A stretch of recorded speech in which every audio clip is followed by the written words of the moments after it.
Future here. So today I want to take a look at making a Darksynth bass, like Perturbator or Carpenter Brute. So I saw this tutorial on YouTube showing how to do it in Fruity Loops, but I don't have Fruity Loops, so I figured what can I use to make a similar sound, and I figured it would be interesting to try making it with Lion. So what you hear here in the intro, that's Lion and Blue Harp for the arpeggiation. It sounds a little bit like this.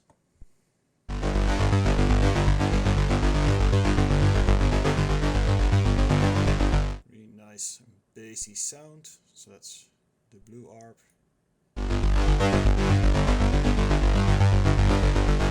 If you turn off the Blue Harp,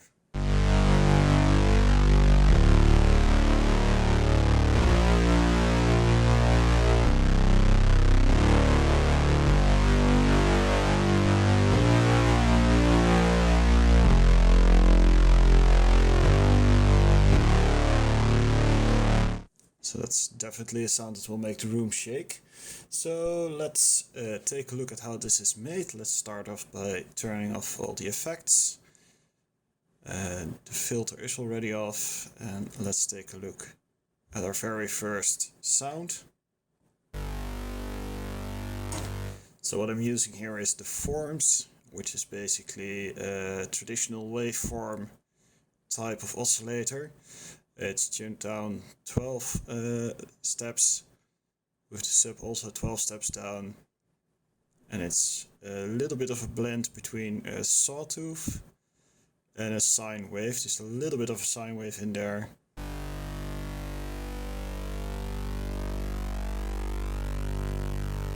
And it's really just a tiny amount, because it's like 94% saw and just a few percent sine wave. So there's the sine wave.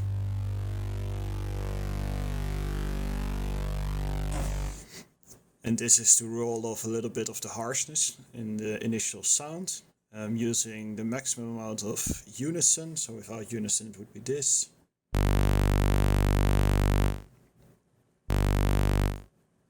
But because we want that really fat sound, we need max unison. Drift is on to add some randomness, and the phaser randomizer is also on. Were you to turn this off,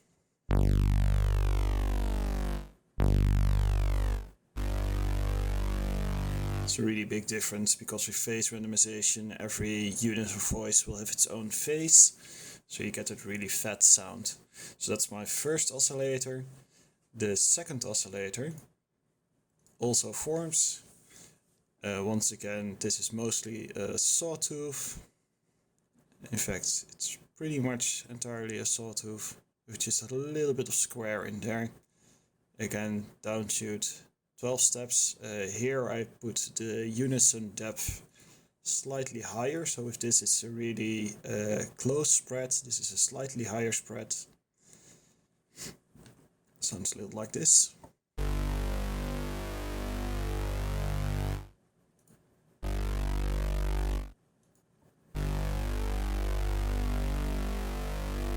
Also drift, max amount of voices to make it really fat. And we're just adding these together in the linear adder, with a slight bias towards the second, more open sound.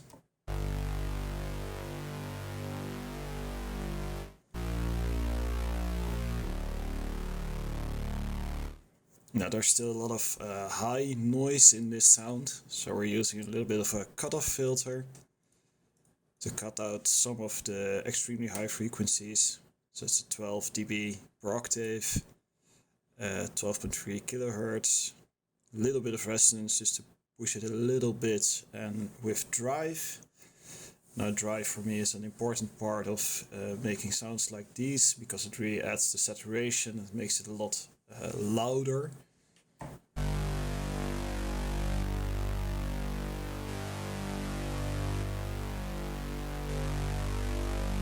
So you can already hear a little bit of extra grain in there, smoke cut out of the higher sound. And then we get into the effects chain. Now this is pretty insane amount of stuff going on, so let me just turn them off one by one. And let's start at the far left with another filter.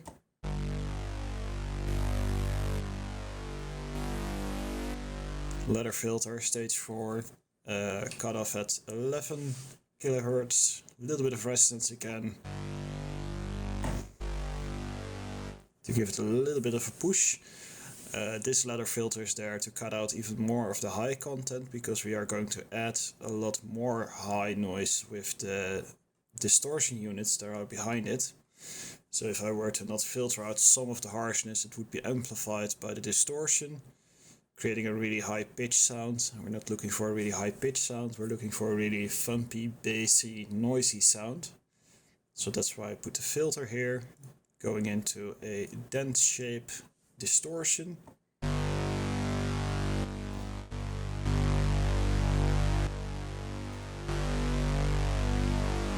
Now this is where you can really mangle the sound up. So it's pretty clean right now. If you want to, you can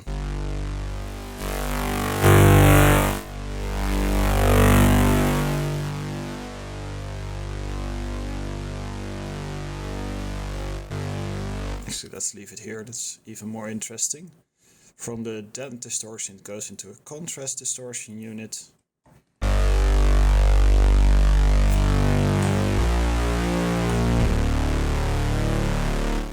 Now the thing with distortions is, if you put them behind each other, they will amplify each other, so we're getting a lot more volume out of it as well. Because without the distortions, we're sitting at minus 24. One distortion is minus 18. And the second distortion boosts it all the way up to minus 6, going a little bit above even. So you have to be careful with those distortions, and you have to make sure you're gain compensating for it. Also, we're using a compressor for that later on. So after these two distortions add a lot of grit to the noise, we use another filter to cut out a little bit of the high end again.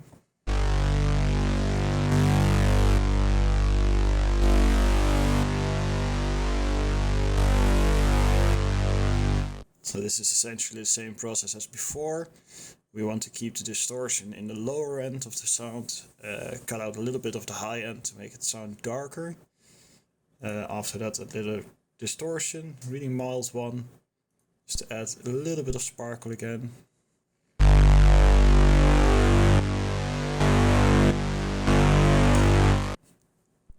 And then we get into the compressor, which is set really aggressive, max ratio, threshold is pretty low.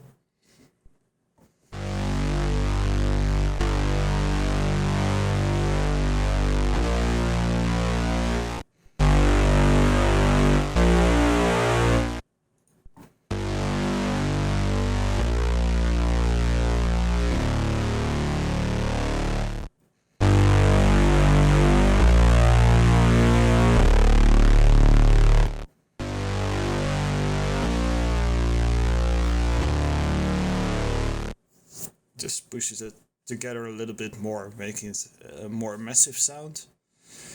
And as the last bit, I'm using Pulsar. Pulsar is a granular module which will take little bits of the sounds and sort of like delay repeat it, but in a weird way.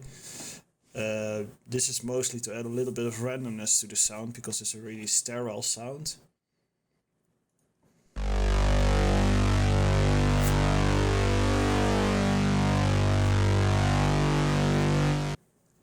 And just a little bit of this will add some randomness, some little spikes, a little bit of drama, a little bit of unpredictability.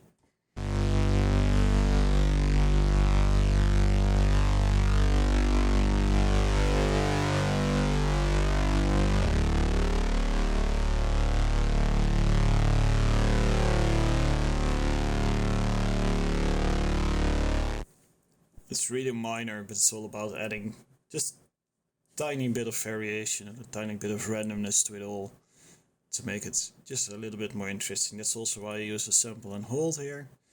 This sample and hold is controlling the bias of the wave folder, which will make it slightly more or less aggressive randomly over time, so at a fairly low frequency. And that's about it.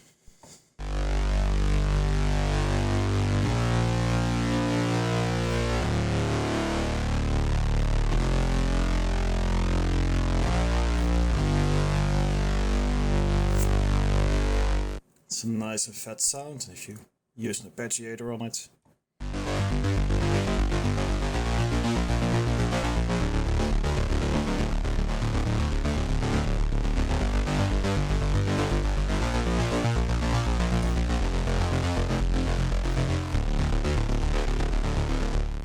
It creates this really loud, heavy, aggressive bass sound that will just sound like you've destroyed your speakers and everything is rumbling around. So it's a really interesting sound. This is of course just one way to get there. There are several ways, basically infinite ways to do this, using all sorts of synthesizers. So definitely check out the video I found about this sound. I'll link it in the description, so you can check out that way to do it in Fruity Loops. It's basically the same concept, just using a different synthesizer. Hope you found this interesting. I'll leave it there. Have a nice day.